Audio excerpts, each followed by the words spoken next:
Olá, tudo bom? Você tem a barriga grande e o braço fino?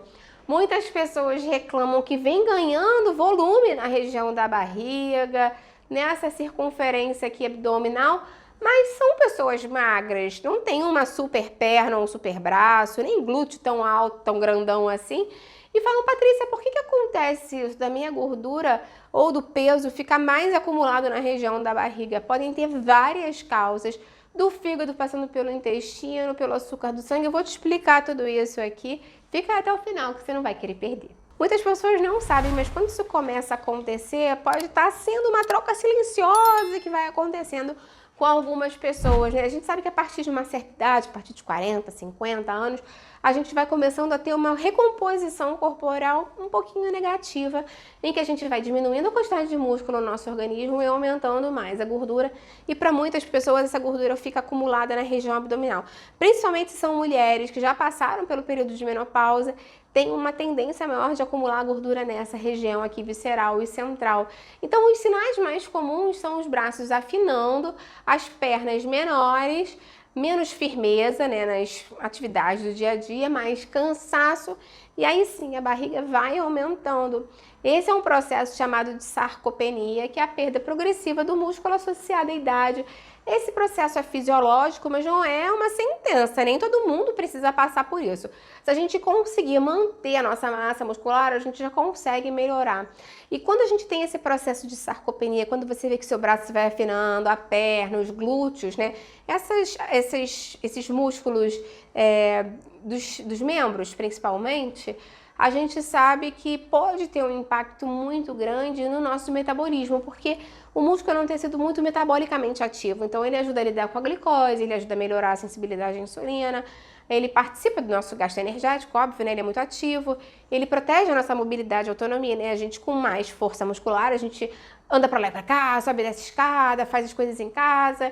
Então, com menos músculo, o metabolismo acaba ficando menos eficiente e armazena mais a gordura, e preferencialmente nessa área aqui central, mais uma vez. Outra coisa que pode acontecer também é a questão do estresse do cortisol, que favorecem essa gordura abdominal e a depressão do tecido muscular. Então vamos começar a falar mais sobre as principais causas dessa barriga durinha e da barriga que muda ao longo do dia. Tem muita coisa pra gente falar ainda nesse vídeo legal. Muitas pessoas têm uma barriga dura, né, em que a pessoa fala assim, parece até uma barriga de uma gestante, mas não é, obviamente, né? Às vezes até são homens que têm barriga assim. E essa barriga que é mais dura, projetada, que vai pra frente mesmo, tipo barriga de gravidez, ela pode ter uma diferença importante de outros tipos de gordura na região abdominal.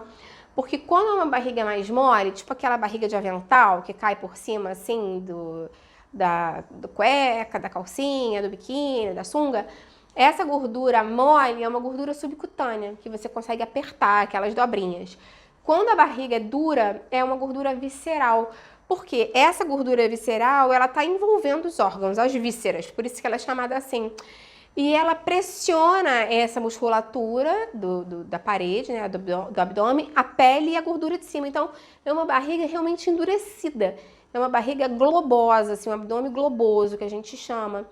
Esses sinais associados normalmente são, obviamente, a cintura aumentando, pode estar associado também com a glicose e triglicerídeo piores, pode estar relacionado com a pressão arterial maior e com excesso de gordura no fígado. Também pode estar relacionado com mais cansaço e fome excessiva, porque conversa com a síndrome metabólica, que basicamente é a resistência à insulina, a inflamação e justamente a gordura abdominal. Lembra que isso não é ruim só para a parte estética, é ruim para a parte cardiovascular. O acúmulo de gordura nessa região visceral central abdominal aumenta muito os fatores de risco, né? É um dos grandes fatores de risco para doenças cardiovasculares. Então, é um padrão clássico assim que a gente vê, menos músculo nas extremidades e mais gordura na região central.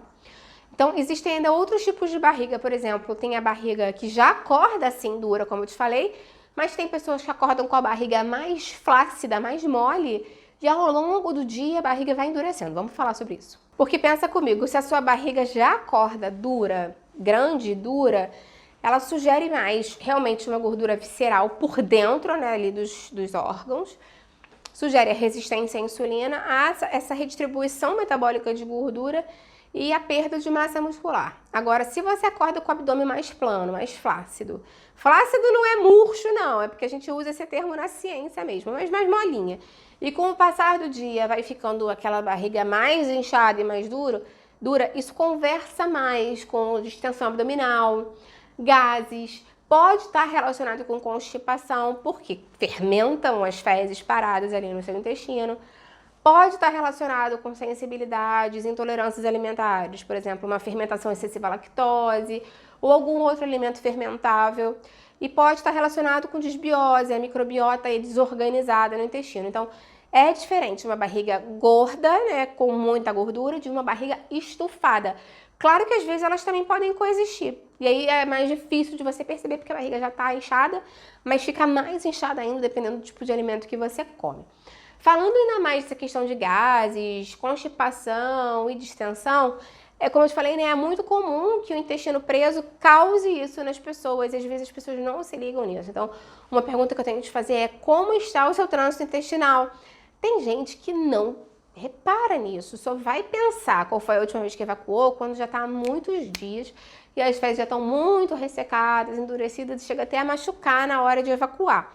Se você é uma pessoa que sofre com constipação, com o intestino assim mais preso, é importante que você tenha o seu próprio diário para verificar quando você está evacuando. Não precisa ser todos os dias, talvez para algumas pessoas o fisiológico seja dia sim, dia não, vai depender sempre de você. Mas não dá para você ficar muitos dias sem evacuar, porque quanto mais tempo você fica com as fezes paradas ali no intestino grosso, mais o intestino grosso vai reabsorver a água. E aí cada vez mais secas as fezes vão ficando. E cada vez mais o carboidrato das fezes vão fermentando, criando gases, distensão, dor abdominal. Então o ideal é que o intestino, né, consiga ter a peristalse e que as fezes sigam o fluxo dela e sejam eliminadas o mais rapidamente possível. Se você precisa de ajuda, eu tenho uma playlist aqui de receitas laxantes. Tenho uma playlist falando sobre alimentos e intestino com muitas dicas importantíssimas. Eu vou deixar aqui embaixo na descrição para você. Antes de falar de mais coisas importantes do intestino, eu quero te pedir para ir curtindo o vídeo, isso é super importante para mim, compartilhar com quem tá com a barriga grande aí e não sabe por quê. E te falar dos meus desafios. Eu tenho 3. Um para te ajudar a emagrecer, um para te ajudar a controlar o açúcar do sangue e um para te ajudar a diminuir a inflamação. Cada um deles são de 10 dias. E em todos eles você recebe receitas, dicas diárias, muita informação interessante. Todo mundo tá adorando, eu vou deixar o link aqui embaixo na descrição. Tem ainda uma questão muito importante que a gente pouco fala no dia a dia ainda, mas é importante frisar, que é sobre os FODMAPs, que são os carboidratos altamente fermentáveis. Existem algumas pessoas que têm uma grande sensibilidade a esse tipo de carboidrato, então, quando consomem alho, cebola, brócolis, suplemento com fibra ou adoçante fermentável, tipo xilitol, eritritol, tem muita fermentação e dá muitos gases e uma extrema distensão abdominal, realmente fora do comum mesmo, assim, a pessoa infla. Então, nem sempre é cortar aleatoriamente, mas fazer um diário de FODMAPs. Eu tenho um vídeo aqui no canal falando mais sobre isso e eu também vou deixar ele na descrição, porque lá eu te ensino como fazer essa questão de teste, o seu diário de restrição, como ir fazendo a reintrodução, avaliando os sintomas. Esse vídeo está bem completo, também legal, vou deixar aqui embaixo na descrição, mas obviamente o ideal é que você tenha um acompanhamento do nutricionista da sua cidade para te auxiliar nisso.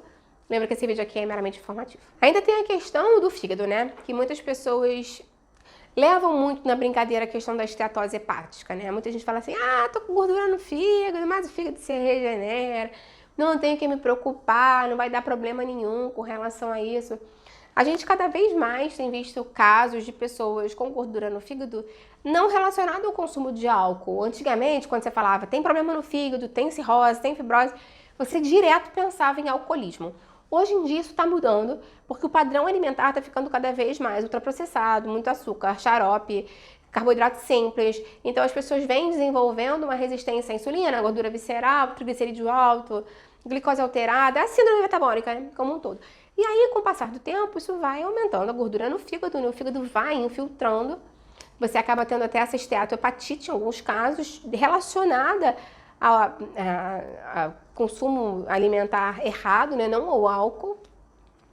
E essa esteatose tem os níveis, né, de esteatose, 1, 2, 3, etc. Depois você pode entrar em níveis de fibrose. E esse pode evoluir também, 1, 2, 3, 4, e pode chegar até mesmo no nível de cirrose e transplante. Patrícia, mas isso é muito agressivo, isso é muito radical. Eu sei que isso é uma questão evolutiva longa, né? Ninguém vai ter um problema desse em 6 meses. É uma questão crônica, mas eu preciso falar disso pra você.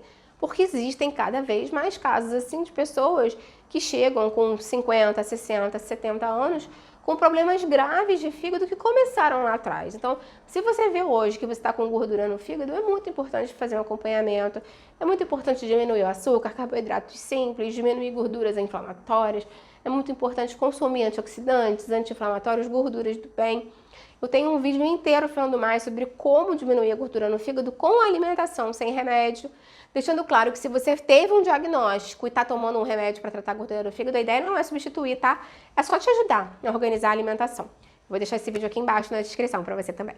Temos que falar também da questão da menopausa para as mulheres, né? Que eu já dei uma pincelada antes, mas depois dos 40, próximo ali dos 50, começa a perimenopausa ou a menopausa mesmo para as mulheres. E aí é muito complicado porque a gente diminui a produção de hormônios femininos que normalmente são protetores do metabolismo para a mulher, protetores cardíacos e tudo mais. Então, tem menor preservação muscular, mais resistência à insulina. A gente sabe que o sono é uma das piores queixas das mulheres na menopausa. E mais acúmulo de gordura abdominal. Então, esse estresse crônico, esse cortisol, podem mudar o desenho do corpo. Tem mulher que fala assim, eu tinha um corpo violão e eu tô ficando com aquele corpo de maçã, sabe? Porque realmente pode acontecer. É fisiológico com a mulher ter um maior acúmulo de gordura visceral nessa fase, infelizmente. E às vezes mais estresse, irritação, fadiga, compulsão alimentar, menos tecido muscular, é a receita do caos, né? Então, o ideal é tentar preservar o músculo, aumentar o músculo, ter uma alimentação equilibrada e diminuir o percentual de gordura e aumentando o músculo, para você ter essa recomposição positiva. Eu também tenho uma playlist aqui de saúde da mulher com muitas dicas legais, vou deixar aqui embaixo na descrição para você. Claro que quando a gente pensa em barriga grande, a gente tem que pensar nos alertas, né? Porque tem barriga grande que vai aumentando com o passar do tempo, mas tem gente que fica com um crescimento rápido e é normal, assim, tipo em 2, 3 dias a barriga dobra, infla. Então isso é uma questão preocupante, você tem que ir no médico. Se junto com a barriga inchada você tá com dor abdominal importante, persistente, não consegue nem tocar na barriga, tem que ir na urgência. Pele ou olho amarelado, mucosas, também pode estar relacionado ao fígado, pode ser um sinal grave de problema hepático, tem que ir no médico. A barriga muito tensa, perna inchada e falta de ar, também tem que ir no médico o mais rápido possível. E se você está tendo uma perda de peso sem explicação, mas a barriga está crescendo, também pode ter uma complicação grave associada, possivelmente ao fígado, então tem que ir no médico. Qualquer coisa que seja muito radical e muito rápida é um sinal de alerta grave e tem que ser acompanhado por um clínico o mais rápido possível. Quando a gente pensa em tentar diminuir a barriga, obviamente que não adianta eu falar assim pra você, faça isso, isso e aquilo, porque você viu que podem ter várias causas possíveis, mas se a gente conseguir priorizar a ingestão correta de proteína saudável, com pouca gordura, de alto valor biológico, de uma proteína natural, se a gente conseguir acrescentar na nossa rotina atividade física e exercício físico, que são dois conceitos diferentes. O exercício físico, quando você de fato vai caminhar, vai fazer uma natação, um transporte, vai fazer uma musculação. A atividade física é ser mais ativa, subir e descer a escada, ao invés de pegar o elevador, enfim, né? Estacionar mais longe, fazer as coisas de casa. Se manter mais ativa, a gente consegue preservar, junto com a atividade física, né?